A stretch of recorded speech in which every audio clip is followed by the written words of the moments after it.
कहली भातार नइखे के रंग घोसी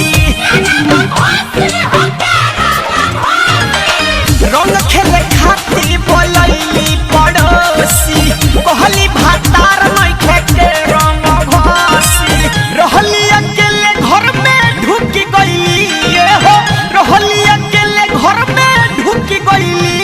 हम डाले लगनी उता झुक गईली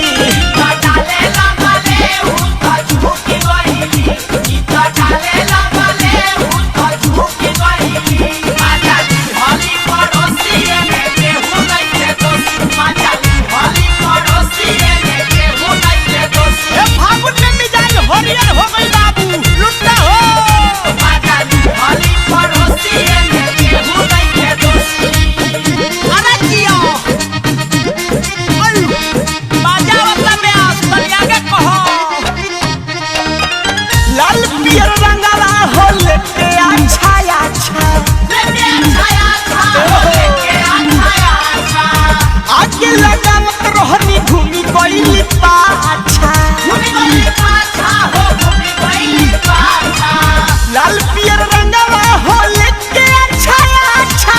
आगे लगावत रही घूमी गईली पाछा धैनी त जगह है परुकी गईली ये हो धैनी त जगह है परुकी गईली हम डाले लगनी उता झुकी गईली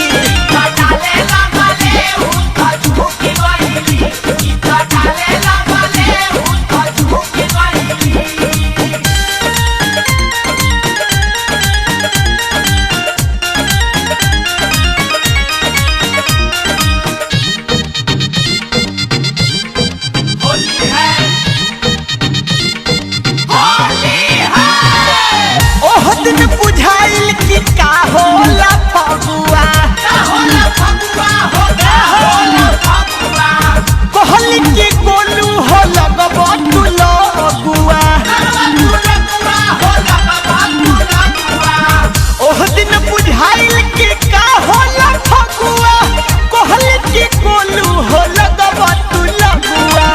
देखी बिशुनपुरी के चिहुकी गईली ये हो देखी बिशुनपुरी के चिहुकी गईली हम डाले लगनी उता झुकी गईली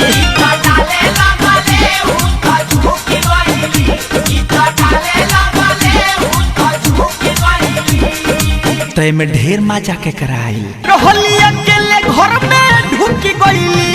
हम डाले लगनी उता झुकी गईली।